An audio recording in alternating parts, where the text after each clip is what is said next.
97.3 ESPN.com. Phillies Insider Frank Klose. He's got the final regular season edition of the mailbag. And Frank, given the latest words from Pete Mackanin, I mean, a little surprise there. Do you think we've kind of touched on this a little bit, and it seemed like the front office likes Pete, and didn't seem like there was any rough waters out there, but he kind of threw it out there. Are you taking the bait on that?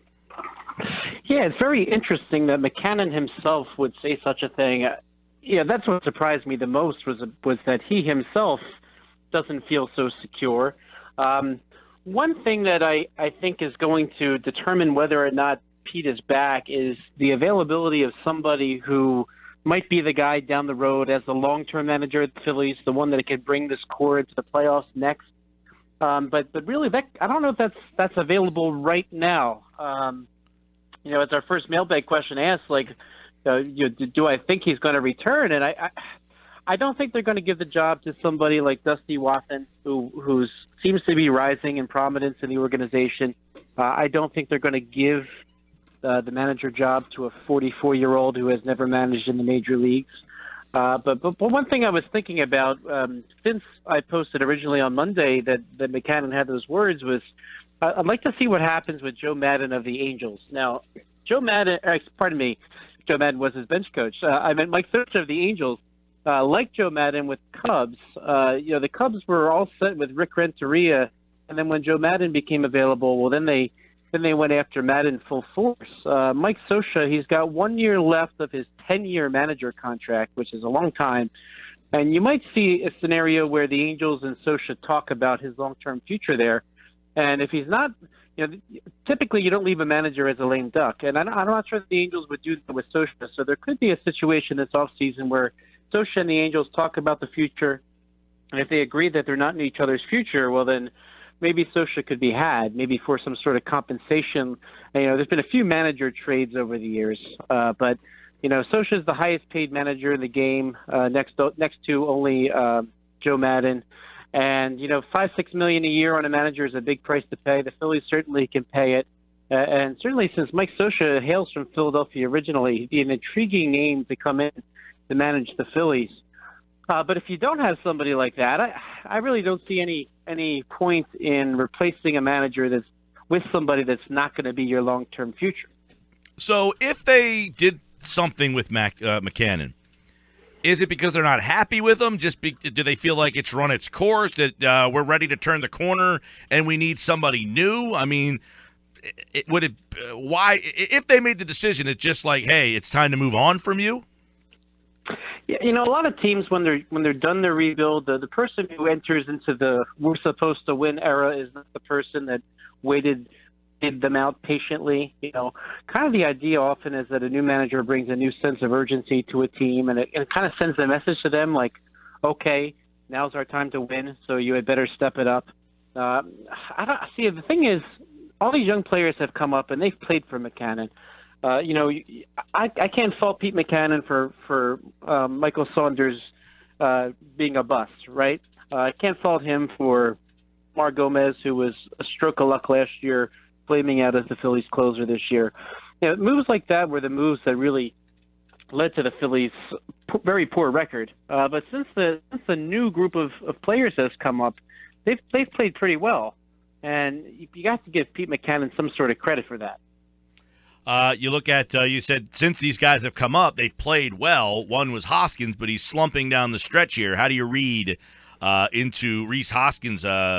Blazing hot, now a little frigidly cold, 2 for his last 23. Yeah, 0.87 average over the last week in 7 days, which there's a difference, I think, between a 2 for 23 with a lot of players and kind of what you're seeing with Hoskins right now. What I like about Hoskins during this 7-week span is that he still has 4 walks and he has 4 runs batted in this span. And if you consider if somebody averages 4 RBI a week, they're driving in 100 runs, and he's done that with only 2 hits. So he seems to still be rather productive, even though he's not hitting home runs. His batting average is slipping. But really, this is going to be about how well he adjusts to the pitching, who are now starting to adjust to him. Now, a lot of times when young players come up, they kind of fly under the radar because they don't hit as many home runs as he did in such a short span. So teams certainly pay attention to Rhys Hoskins right now. And I think the league, now that they have some video on him, they're starting to pitch him a little bit differently. And then now it's on him to make those adjustments back. And as we've seen for other players in the Phillies organization, the Dominic Browns of the world, and maybe to a certain extent Mike Franco, kind of the key to whether or not the player is a success in the major leagues is how they adjust right back. And certainly I think Hoskins has earned the opportunity to try to figure that out, and I have a lot of confidence that a player like him could figure it out. He's just too talented. He's just too selective at the plate. This could be a small blip, but the one thing I think that he could stand to have right now is a day off. Frank Klose, don't forget the Phillies mailbag is up on the website, 973ESPN.com. Real quick, Frank, going into next season, they got the offseason here. We got a lot to kind of look at. I know Ken Rosenthal had reported that he thought the Phillies were going to be active because they like the young guys that they have. Of the guys that are up here now, you got Alfaro, you've got obviously Hoskins, you've got Crawford, you've got Nick Williams. You see any of them not starting the year next year in Philly? The only way that I think that would happen is if somehow they're able to put together a sizable upgrade. And that's kind of hard to say. Now, one thing that had just happened, like literally just happened, is that the Marlins sale was approved. Word of that just came out within the hour. And, obviously all the talk of the Phillies trying to either acquire Christian Yelich or Giancarlo Stanton. Now that Derek Jeter and Bruce Sherman are going to own the Marlins, the next question is going to be, after they close on this deal next week, are they going to make some moves? And then beyond that, are they willing to make some moves with the Phillies? Because Derek Jeter has said the payroll for the Marlins has to drop down next year. I think the number he even said was $55 million for if Stanton is gone, or $80 million if Stanton is still there. He's looking to slash this payroll. And in order to do that, they got to find a team like the Phillies that has a lot of money to spend. I'm not sure that a lot of teams can just assume all these contracts. So this is a very interesting thing to see. So you might say Nick Williams is really, really, really good, and you like him a lot, or Aaron Altair, you like him a lot.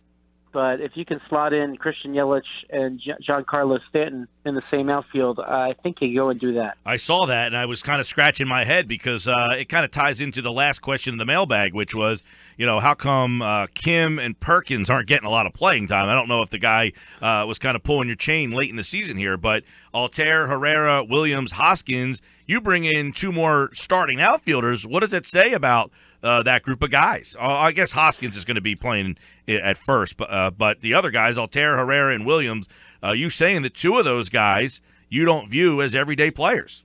Oh, no, I think they could be, but if you're the Phillies, you want to improve however you possibly can.